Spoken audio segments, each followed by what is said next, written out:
Hello, my monstrosities. Hello once again. Today I'll bring to you something interesting you can do. Depends on how annoying you want to be on the table, and probably how annoyed with yourself you can bear.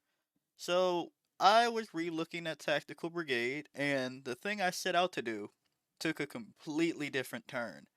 I was thinking about durability and stealth in the way of, oh, you just take the Beast Boss on Squigosaurs, they have a 5 up feel no pain, and the Squig Hog Boys 5 up feel no pain.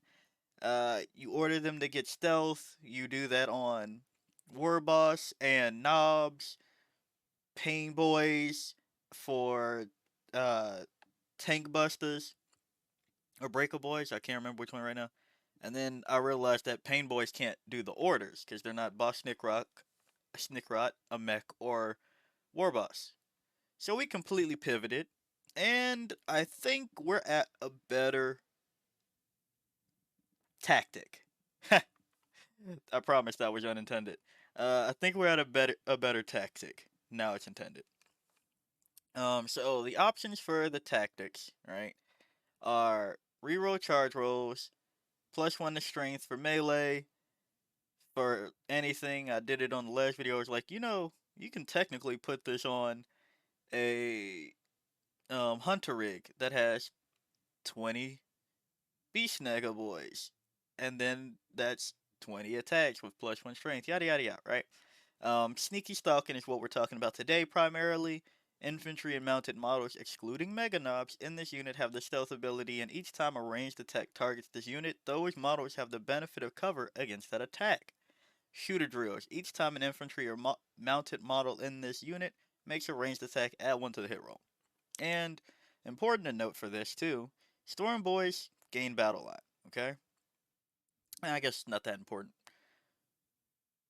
On that last one, looking at battle line options now, this is something that technically you could have done in um, Dread Mob with Gretchen. You want to go with a straight OC game, but now it's funnier when you have a unit that advances and charges every turn and is battle line, so it will benefit from any, mission rules that benefit battle line.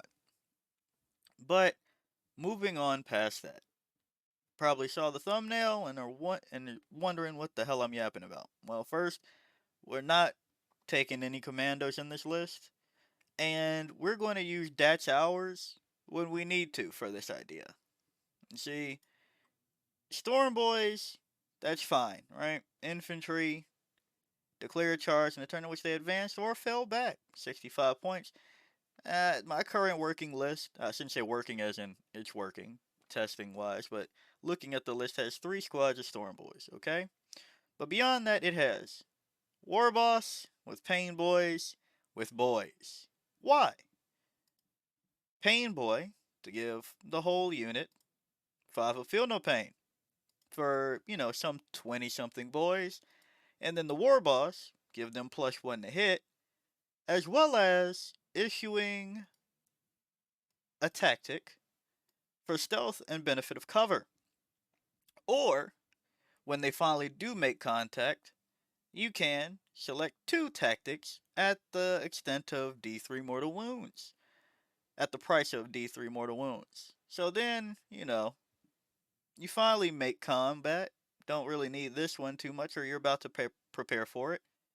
You give them +1 strength. The War Boss is already giving them +1 to hit. So now you have 20 something models hitting with choppers, right? On 2s, going to strength 5. 3 attacks each.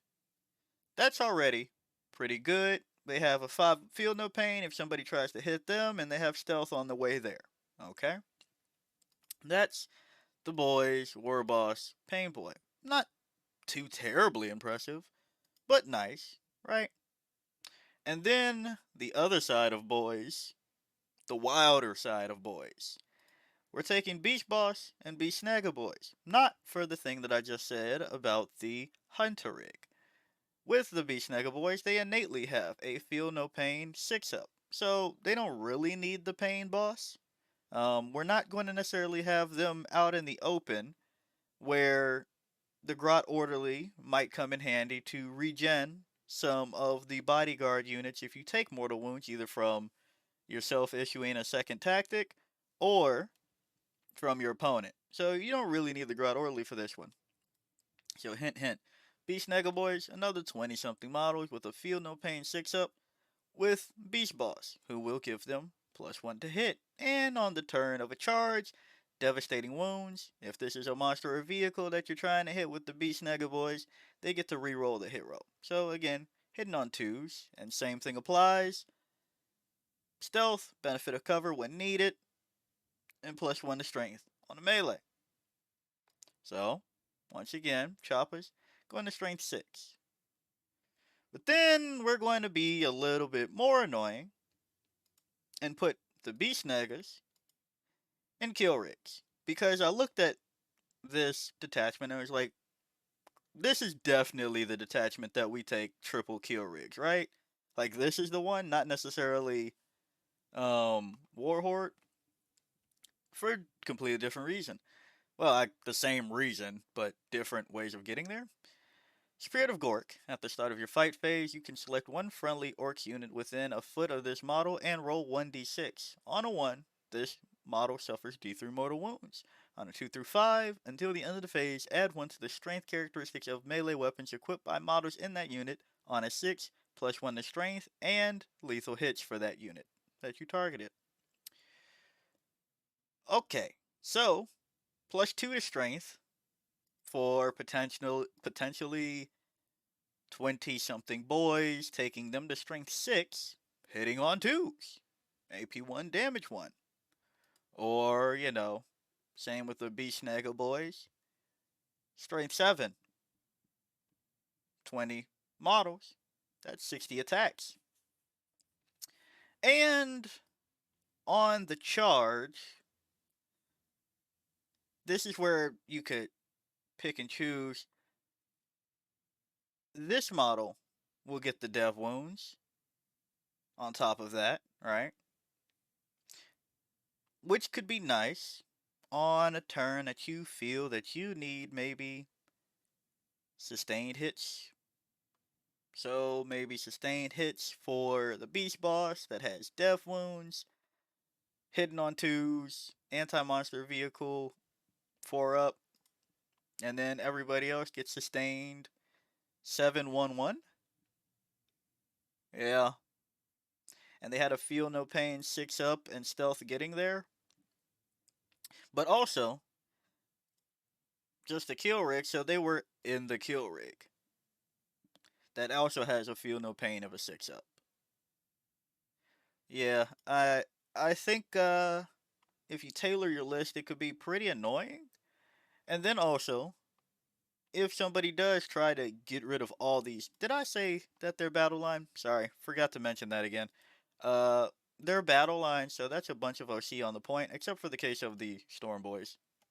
This doesn't alter their OC, which I found kind of weird looking back at it. Um, if they do try to pry it off of you in your command phase, you can give them +1 OC, so 30 something OC on a point for 1 CP. And if people try to take it from you, 60 something attacks with sustained hits 1 or lethal hits. That you do have that option too.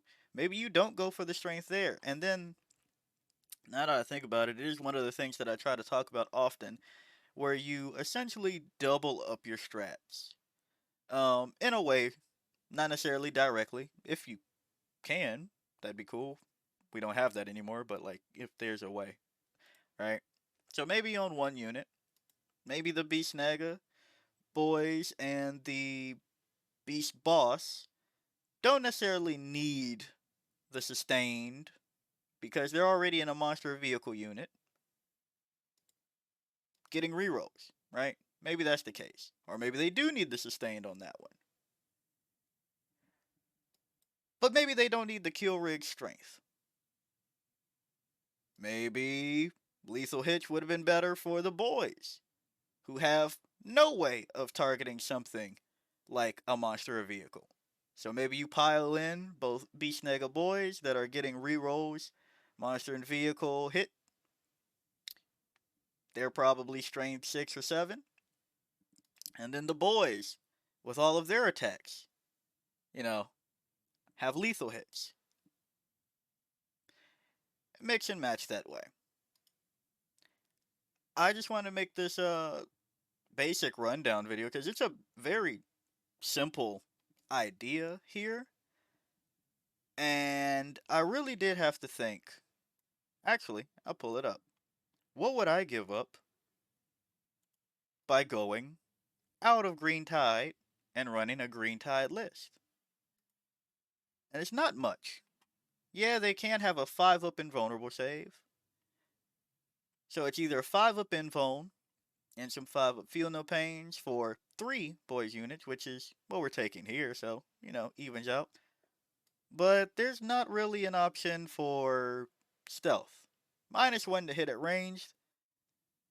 With the benefit of cover, -1 AP probably gives you about what you would have done for the 5-up invulnerable save. But, it's not always the same. You don't have the same amount of regenning models, but we're only taking 3 units in this case, so the Pain Boy should have that covered. Excuse me. Reroll wound rolls of 1. Sure, that's fine, or it could be lethal or sustained, as we've seen before. And then we have some strats that are like, hey, if you are around, you can do that. You can make a surge move, +1 to the charge roll. Wait, I could reroll charges if I actually needed something along those lines. Yeah, I think the only one I'm actually going to miss is Bulldozer Brutality for something like this idea. But beyond that, that's a lot of attacks going in at strength 5 or strength 6. Where somebody probably didn't expect it thanks to the kill rig. I said the kill rig. And some tactics. Because I've seen that people are talking about how it doesn't have the damage of Warhorde. And I can't deny that. That is probably true. Like, sustained will give you more quote unquote damage than just +1 strength, right? If you make both of the wounds, that's 2. If you roll a 6, I should say, and then both of them wound, that's 2 damage versus just making 1 easier. However, this should keep you alive on the way there and do nasty things in combination with that. Because those are just things that I highlighted there. If you don't feel that you need the stealth, you can just reroll the charge rolls on that one. And when somebody tries to take a point from your cold dead hands, do that. Fall back, shoot, and charge if you need that for some reason in this. I will say I've noted that this is any Orks unit, so maybe the kill rig gets you a little bit tied up and you want to fall back, shoot the Evi Lava, do something like that, and then get back into the action. Storm Boys can go forward and just get some mortal wounds out the way. So yeah, there's this could be gross if somebody actually wants to try it. So, yeah. If you like the video, like it. Got a comment for me, comment. And until next time, peace out, my monstrosities.